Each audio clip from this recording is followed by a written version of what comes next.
Kaixo, bideo honetan ikusiko dugu nola ebatzi buruketak bigarren mailako ekuazioak agertzen direnean. Edo erabiliz bigarren mailako ekuazioak. Aurreko bideoan horrelako bat egin dugu eta oraingoan antzekoa, baina ezberdinan den beste buruketa bat ikusiko dugu. Ongi da, goazen ba. Ondo-ondoko bi zenbaki bikoitiren arteko biderketa 528 da. Zeintzuk dira bi zenbakiok? Beti esaten dugun bezala, lehenik eta behin ulertu behar dugu ondo enuntziatua. Beraz, goazen desifratzea enuntziatua. Ondo-ondoko bi zenbaki. Ondo-ondoko bi zenbaki dira elkarren segidan doazen bi zenbaki. Adibidez, 4 eta 5, 10 eta 11, 23 eta 24. Bai?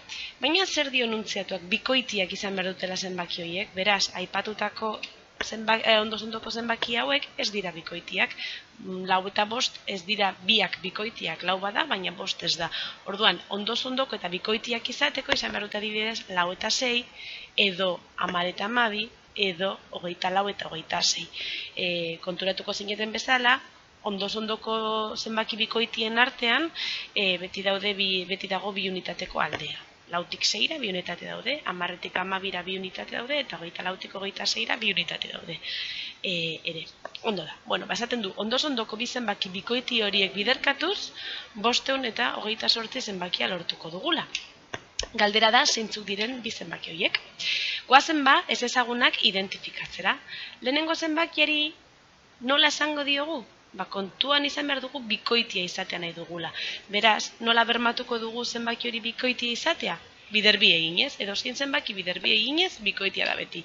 Beraz, ez ezaguna identifikatzen baldin badut, lehenengo zenbaki identifikatzen baldin badut bi isa bezala, badaukat bermatua bikoitia izango dela. Eta bigarren zenbakia, gogoratu zenbaki, ondo-ondoko zenbaki bikoitien artean, bi unitateko aldea dagoela, beraz, bigarren zenbakia bi isa gehi bi izango da.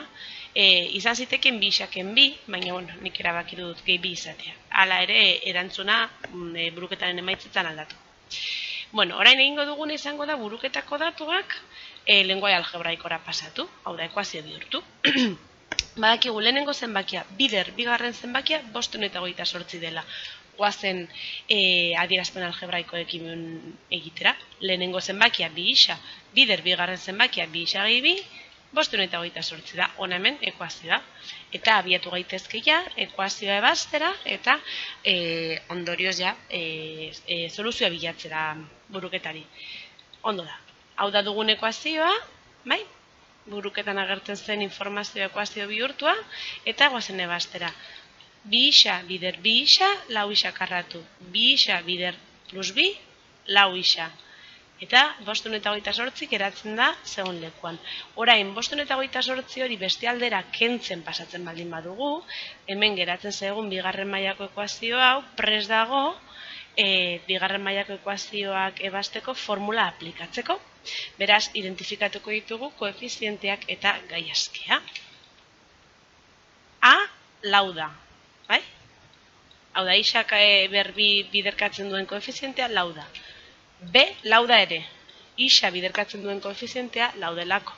Eta C edo gaiazkea minus 528 da. Orain, balio hauek aurreko gaian ikasitako formulan ordezkatu behar ditugu. Goazen ba?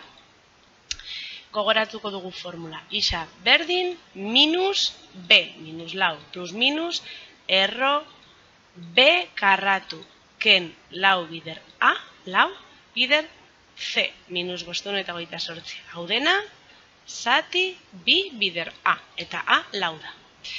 Goazen ebaztera pixkanaka formula, eragiketa hauek, lau berbi, 16, eta lau bider minus 528, minus 8.948. Konturatu zaitezte hemen bi minus jarraian dauzkagula, horrek plus bat egingo du. Eta 16 gehi 8.948, 8.974 da. Erro 8.974, 82 da. Gogoratu edozein erro karratuk bi emaitza izango dituela, batetik positiboa eta bestetik negatiboa. Beraz, isak bi balio hartuko ditu, bi emaitza izango ditugu. Hau ebazten baldin badugu, izango dugun lehenengo emaitza isa 11 eta bigarrena isa minus 12. Aurreko ekuazioarekin, aurreko buruketarekin egiten genuen bezala, goazen morez jarri dudan emaitza konprobatzera eta berdez jarri dudan emaitza konprobatzera. Ikusiko dugu, oraingoan ere, bi emaitza bikote izango ditugula. Beraz, zenbakizko balioak ordezkatuko ditugu hasieran planteatutako adierazpenetan. Goazen 11arekin. Lehenengo zenbakia 2 isa zan. Orduan, isa 11 denean, lehenengo zenbakia 2 bidera 11 22 da. Bale. Emaitza hontarako, morez adierazi dudan emaitzarako, zein izango da bigarren zenbakia? Bigarren zenbakia 2 isa gehi 2 bazen, eta isa 11 bada, 2 bidera 11 22, 22 gehi 2, 24. Bi zenbakiak 22 eta 24 lirateke. Biak elkarren artean biderkatzen baditugu, konprobatuko dugu 528 lortzen dugula, beraz, betetzen da baldintzari. Eta betetzen da ere, biak bikoitiak direla eta biak ondoko bikoitiak direlari. Goazen, ekuazioaren bigarren emaitzarekin, isaren bigarren emaitzarekin, -12, berdez adieraz dudana. Lehenengo zenbakia 2 isa zen, beraz, isa -12 denean, 2 bider -12, -24.